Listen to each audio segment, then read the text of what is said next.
Hello friends, welcome to Aradhya classes. This is Sandeep Sir teaching chemistry. As I have mentioned many times earlier, for the preparation of JEE mains and JEE advanced and IIT, the main topics are volumetric analysis. बराबर, इसके ये जो questions ऐसे होते हैं कि आपको कहीं भी ट्रिक हो सकता है, कहीं भी आपका ये हो सकता है कि कहीं भी फंस गए, बराबर ना। इसलिए मैंने आपको पहले भी बताया था, अभी बताया, इसकी बहुत सारी जो है practice, it requires a good practice. So बहुत प्रैक्टिस आपको करनी पड़ेगी। एक चीज़ याद रखिए, जितने भी है हमने अभी तक जो देखा है, बराबर ना, उसके अंदर सबसे पहले अगर मैं बात करूं आपको तो डुलोंग एंड पेटिट,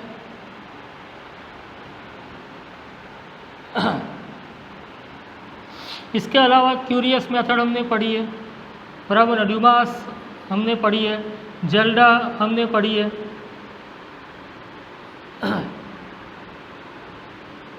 बराबर ना।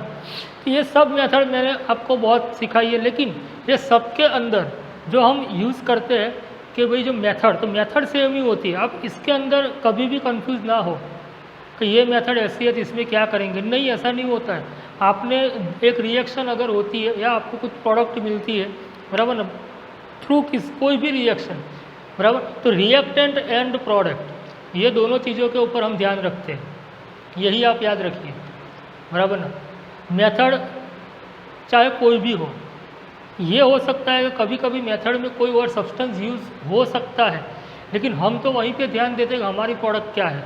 मैं आपको फिर से रिवाइज करता हूँ, हमने कार्बन में से हमको अगर कार्बन डाइऑक्साइड मिलता है, हाइड्रोजन में से अगर हमको H2O मिलता है, फिर यहाँ पे जो हाइड्रोकार्बन सब्सटेंस है वो चाहे कोई भी हो, या मेथड आप इग्निशन करो, ये करो, वो करो, हम क्या देखते हैं, कभी कार्बन डाइऑक्साइड हमको कितना मिला, बराबर, हम इसी के ऊपर जाते हैं, या हमको H2O कितना मिला, दोनों के अंदर हम मोल फाइंड करते हैं, इसमें एक कार्बन है, इसमें भी एक कार्बन है, so moles of carbon becomes equal to moles of carbon dioxide, and in this case moles of hydrogen becomes double of moles of H2O because in one H2O molecule there are two hydrogens, बराबर ना। हमने magnesium वाली method भी देखी थी, हमने जो है कि भाई प्लेटिनियम, बराबर ना, तो प्लेटिनी क्लोराइड वाली मेथड भी देखी थी, है, जिसके अंदर एसिड और बेस का जो है वो हम करते हैं, है। उसके अलावा Mg2P2O7, तो हम फॉस्फोरस को भी करते हैं, नाइट्रोजन को एमोनिया बना के करते हैं, बराबर। यहाँ पर भी ऐसा है कि वॉल्यूमेट्रिक में मैंने आपको एक फंडा बताया था बहुत प्यारी, मतलब जो मेरे आगे वाले लेक्चर है उसमें फिर से आप जाइएगा कि कोई भी टाइट्रेशन होता है, देखिए फिर से बता रहा हूँ मैं, there are two types of analysis, बराबर ना। क्या होता है, वॉल्यूमेट्रिक, बराबर, और उसमें दूसरा कौन सा होता है, ग्रेविमेट्रिक। वॉल्यूमेट्रिक में हम जो भी कैलकुलेशंस करते हैं वो करते हैं डिपेंडिंग ऑन वॉल्यूम्स, जबकि ग्रेविमेट्री में हम कैसे करते हैं, तो डिपेंडिंग ऑन मास और वेट, बराबर। तो ये भी आपको याद रखना है। लेकिन कोई भी टाइट्रेशन हो रहा है, मैं फिर से आपको वही चीज़ बता रहा हूँ जो पहले बताया था कि यहाँ पे एक अगर मान लो A है और उसका टाइट्रेशन अगर आप अगेंस्ट B करते हो, बराबर ना, तो इसके मिली इक्विवेलेंट और इसके मिली इक्विवेलेंट हमेशा कैसे रहेंगे, इक्वल, यही इसका मतलब मेन प्रिंसिपल है, बराबर ना, कि during titration the equivalents of both, बराबर ना, जो भी आपको दो एसिड और बेस ले रहे हो, बराबर ना, क्योंकि एसिड बेस टाइट्रेशन हो सकता है, सॉल्ट का टाइट्रेशन हो सकता है, रेडॉक्स टाइट्रेशन हो सकता है, सब में यही होना है, बराबर ना। तो उसके ऊपर जब हमने थोड़े न्यूमेरिकल देखे भी थे, बराबर ना। अब हम क्या करेंगे, तो देखिए यहाँ पे एक क्वेश्चन है कि what is the strength of a solution of H2SO4 इन ग्राम पर लीटर। यहाँ पे आपको ध्यान देना है कि पर लीटर कितना ग्राम H2SO4 है, बराबर ना, ये आपको कैलकुलेट करना है कि स्ट्रेंथ जो है वो ग्राम पर लीटर में कैलकुलेट करना है। हमको क्या दिया हुआ है कि जो H2SO4 का सॉल्यूशन है, बराबर ना, वो कितना है, 12 cc, बराबर ना, सेंटीमीटर क्यूबिक सेंटीमीटर भी हम बोलते हैं उसको, बराबर। तो 12 cc है, और वो जो है उसका हमने टाइट्रेशन किससे करवाया है, 15 cc of N/10 NaOH, 15 cc of N/10 NaOH, मतलब कि 12 cc ऑफ H2SO4, ये लिखा है कि 12 cc of which न्यूट्रलाइजेज 15 cc of n/10 NaOH, तो n/10 NaOH का मतलब क्या हो जाएगा 0.1 नॉर्मल NaOH। ये तो आपको पता ही है, मैंने आपको पहले ही बताया हुआ कि n/10 NaOH का मतलब कोई भी कंसंट्रेशन है, बराबर ना। तो n/10 का क्या होता है मीनिंग, ऐसे अगर लिखा हुआ है कि n/10 NaOH, तो इसका मतलब क्या होता है 1/10 नॉर्मल NaOH, और 1/10 का मतलब क्या होता है 0.1, बराबर ना। सो 0.1 नॉर्मल NaOH को वो H2SO4 जो है, बराबर ना, वो 0.1 नॉर्मल के 15 cc को 12 cc से न्यूट्रलाइज होता है। तो हमको सबसे पहले क्या करना है, तो हमारा काम यही है, बराबर, कि हमको जो दिया हुआ है कि कंसंट्रेशन हमको किसकी दी हुई है, NaOH की दी हुई है। तो सबसे पहले हम क्या करेंगे कि मिली इक्विवेलेंट ऑफ NaOH फाइंड कर लेंगे, बराबर ना। सो मिली इक्विवेलेंट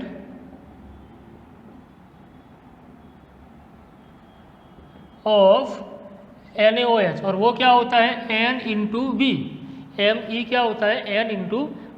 अब N/V जो है, तो N क्या है तो उसकी कंसंट्रेशन है, और V क्या है तो उसका वॉल्यूम है। तो कंसंट्रेशन कितनी है 0.1, और वॉल्यूम कितना है हमारे पास 15, तो कितना हो जाएगा 1.5। तो 1.5 जो हमको मिल रहा है वो हमको मिल रहा है NaOH का Me। लेकिन मैंने आपको पहले बताया जितना बेस का जाएगा उतना ही एसिड का जाएगा। So obviously milli equivalents of H2SO4 कितना हो जाएगा, तो 1.5 वही रहेगा, क्योंकि वो दोनों का इक्वल ही रहता है।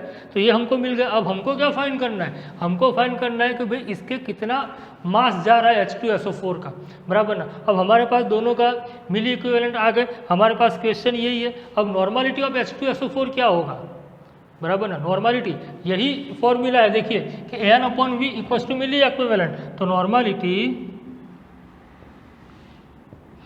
ऑफ H2SO4, तो वो क्या हो जाएगी, तो नॉर्मलिटी इक्वल्स टू, तो मिली इक्विवेलेंट को मैं अब शॉर्ट में लिख रहा हूँ, बराबर। तो मिली इक्विवेलेंट अपॉन क्या हो जाएगा, तो भाई उसका वॉल्यूम कितना है 12, बराबर ना। तो मिली इक्विवेलेंट हमारे पास कितने आए 1.5/12, तो इसका आंसर हमको मिलता है 0.125। ये इसका नॉर्मलिटी आ गई। अब नॉर्मलिटी आ गई है तो आप वेट फाइंड करना है ग्राम पर लीटर में, तो वो आप कैसे भी कर सकते हो। आपको अगर नॉर्मलिटी आ गई है, बराबर ना, वॉल्यूम आपको पता है, बराबर, आपको H2SO4 का इक्विवेलेंट मास भी पता है कि इक्विवेलेंट वेट इसका कितना होता है। तो नॉर्मलिटी का जो मेन जो बेसिक फॉर्मूला है आप उसके ऊपर भी जा सकते हो, बराबर ना। लेकिन हमने जो आगे न्यूमेरिकल्स किए थे, जब हम मिली इक्विवेलेंट वाले फॉर्मूलाज यूज़ करते हैं तो हम उसके अंदर क्या करते हैं कि स्ट्रेंथ इन ग्राम पर लीटर, तो सब्सटेंस जो होता है, बराबर ना, तो उसका हम कैसे निकालते हैं। कभी चलो मान लो कि वेट निकालना है, तो वेट हम कैसे निकालते हैं, तो इक्विवेलेंट इनटू इक्विवेलेंट वेट तो भी चल जाएगा, बराबर। तो इक्विवेलेंट हमको पता है कि नॉर्मलिटी इनटू इक्विवेलेंट वेट तो भी स्ट्रेंथ मिलेगी, बराबर ना। तो स्ट्रेंथ इन ग्राम पर लीटर, ग्राम पर लीटर, तो इक्विवेलेंट इक्वल्स टू क्या होगा, तो हमारी नॉर्मलिटी कितनी है, तो 125.125 इनटू इक्विवेलेंट वेट। अब H2SO4 है तो इसके लिए इक्विवेलेंट वेट कितना होता है आपको पता ही है, बराबर ना। या तो आप कहीं से भी इक्विवेलेंट वेट नहीं है तो मान लीजिए H2SO4, तो H2SO4 का इक्विवेलेंट वेट कितना होगा, तो उसका मॉलिक्यूलर मास अपॉन उसकी बेसिसिटी, तो वो कितना हो जाएगा 49, तो यहाँ पे आ जाएगा 49। तो नॉर्मलिटी इनटू इक्विवेलेंट मास या इक्विवेलेंट वेट, तो ये आपको आंसर मिल रहा है कि 6.125, क्या मिल रहा है 6.125 ग्राम पर लीटर, बराबर ना। तो इस हिसाब से आप डायरेक्ट ग्राम पर लीटर कैलकुलेशन कर सकते हो। तो सबसे पहले आप दोनों, क्या एसिड कौन सा है बेस कौन सा, उसकी मिली इक्विवेलेंट फाइंड कर लीजिए, और उसके ऊपर जो आगे के जो फॉर्मूला है वो अप्लाई करिए, और उसके ऊपर से आप इस हिसाब से कर सकते हो। मेथड कई सारी होती है, लेकिन ये मेथड मुझे ईजी लगती है और बहुत ही अच्छी मेथड है कि इसमें गलती नहीं होती। अगर आपको फॉर्मूले जो है वो सारे के सारे याद हैं, बराबर, तो इसमें आपको गलती होने के चांसेस बहुत ही कम हो जाते हैं। दूसरा, आंसर जो आते हैं वो एक्यूरेट आते हैं, बराबर ना। सो इस हिसाब से करिए, बराबर ना, तो आपका आंसर आ जाएगा।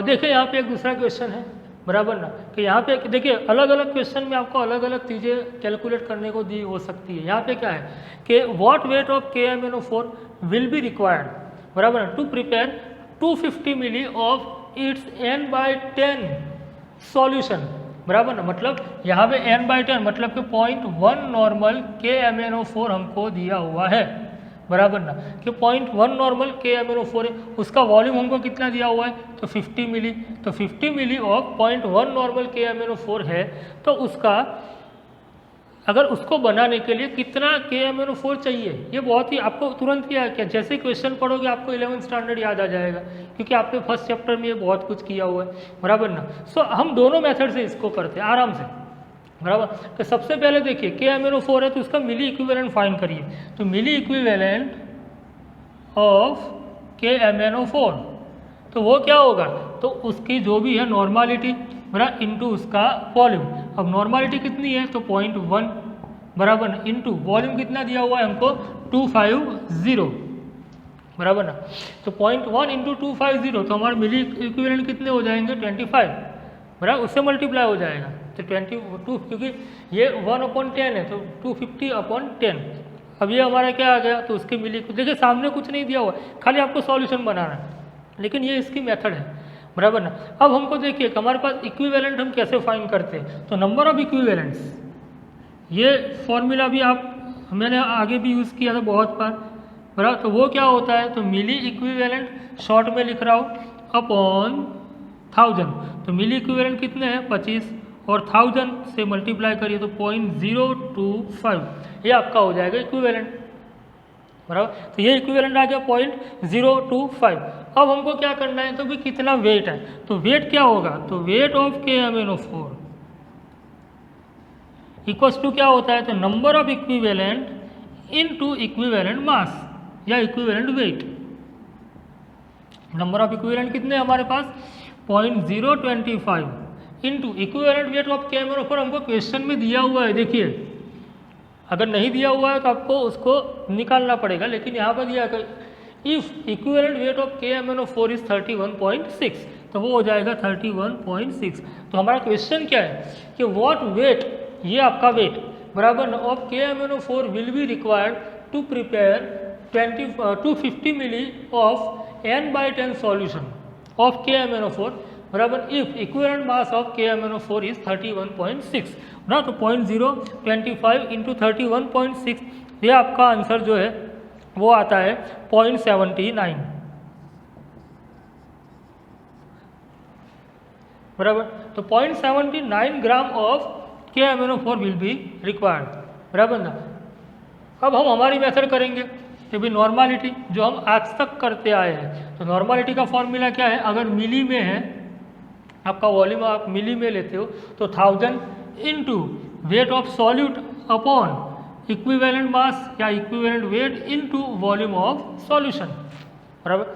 वेट जो है वेट ऑफ सॉल्यूट वही हमको फाइंड करना है, बराबर ना। तो वेट जो है उसको सब्जेक्ट बना लीजिए, तो उसको सब्जेक्ट बनाएंगे तो हमको क्या मिलेगा, normality into equivalent weight into volume upon 1000।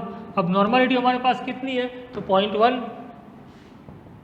Equivalent weight कितना है 31.6 इंटू वॉल्यूम कितना है 250 अपॉन 1000, बराबर।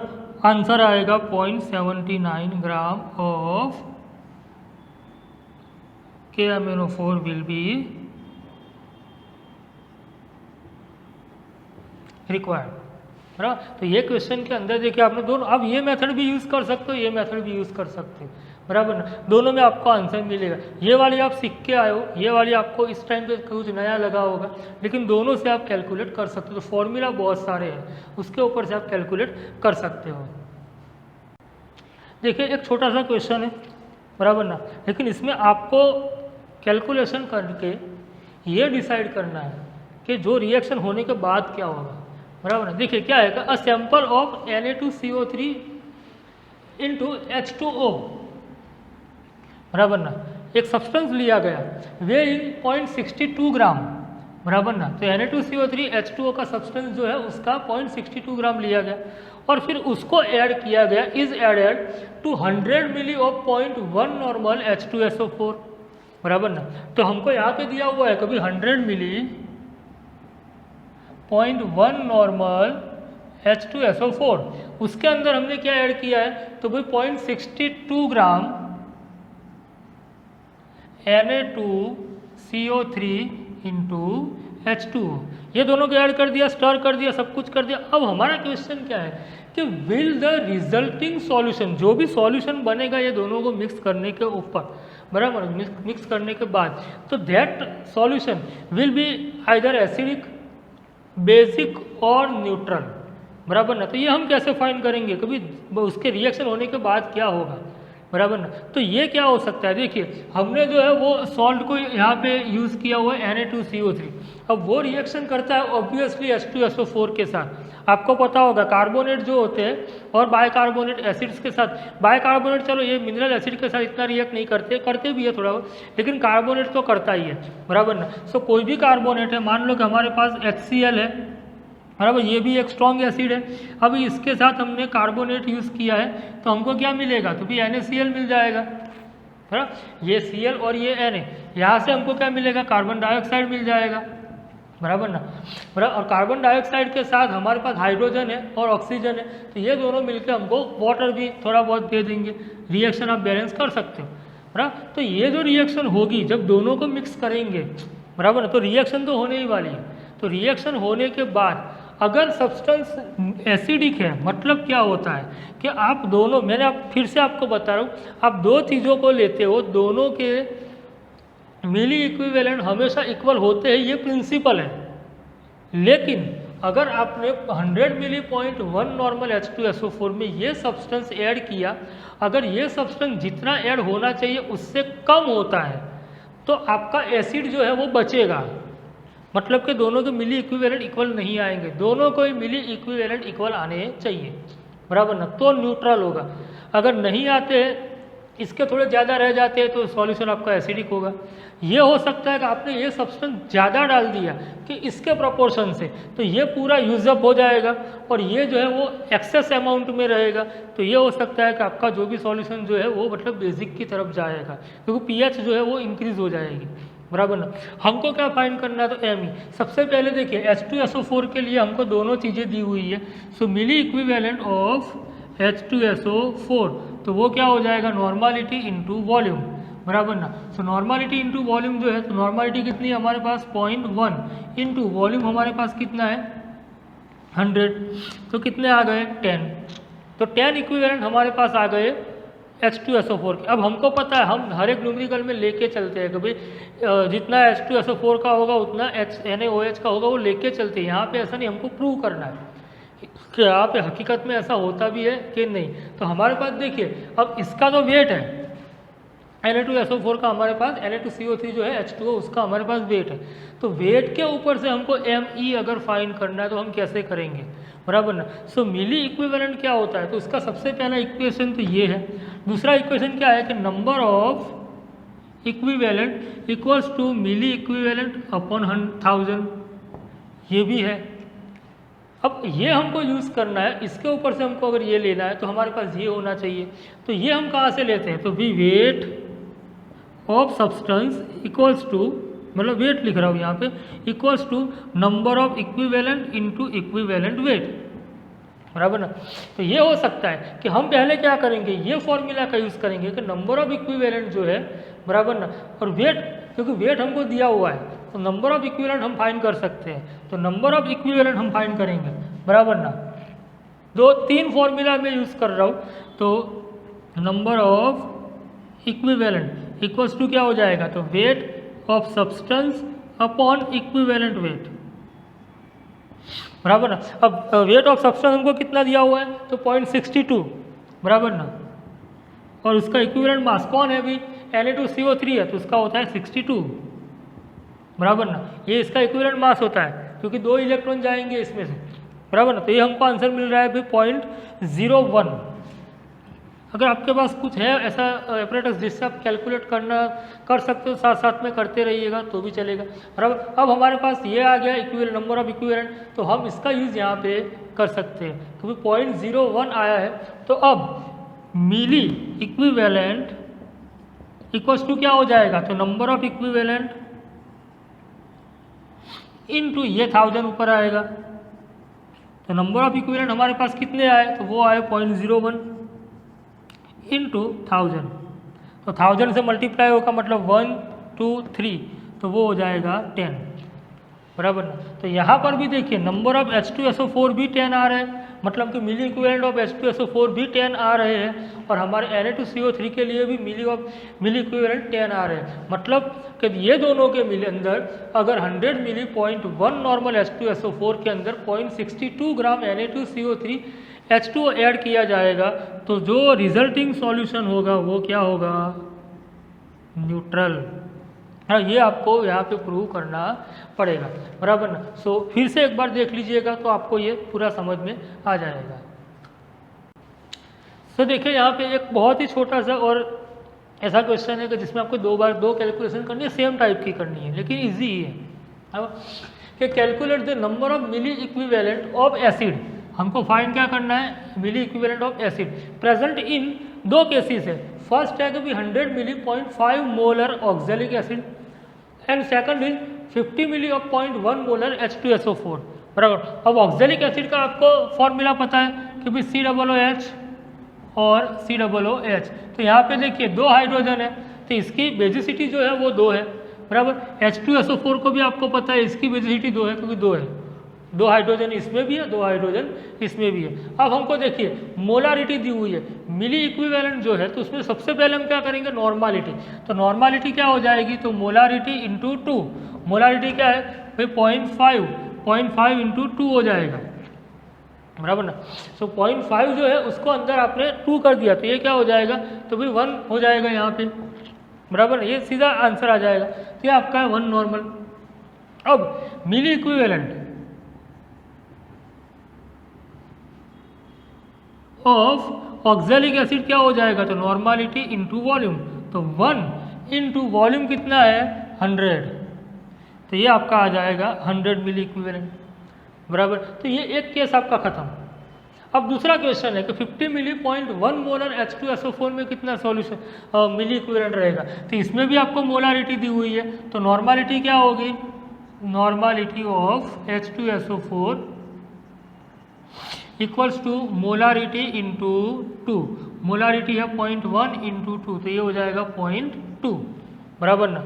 अब मिली इक्विवेलेंट्स,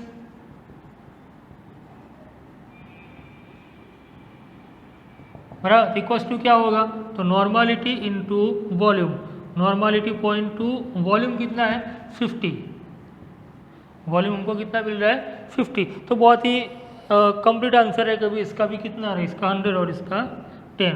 तो इसका मिली इक्विवेलेंट आपने फाइंड किया, आपको मिला 100, और इसका मिली इक्विवेलेंट आपने फाइंड किया तो आपको मिला 10। ये बेसिक न्यूमेरिकल है, लेकिन ये मैंने आपको क्यों बताया कि अगर मिली इक्विवेलेंट जो है वो हम आगे वाले न्यूमेरिकल में जो करते हैं कि डायरेक्ट नॉर्मालिटी इनटू वॉल्यूम, तो मिली इक्विवेलेंट सबसे पहले फाइंड करने के लिए ये बेसिक फॉर्मूला जो है ये आपको यूज़ करना है, बराबर। ये बताने के लिए, ये शो करने के लिए ये एक छोटा सा न्यूमेरिकल मैंने आपको बताया। तो ये जो वीडियो आपको पूरा देखिए, उसके साथ साथ ट्राई करिए, बराबर। बहुत सारे न्यूमेरिकल्स आपको मिल जाएंगे, बहुत सारे प्रॉब्लम्स मिल जाएंगे जो आप सॉल्व आउट कर सकते हो, बराबर। चैनल को लाइक करिए और शेयर करिए। Thank you.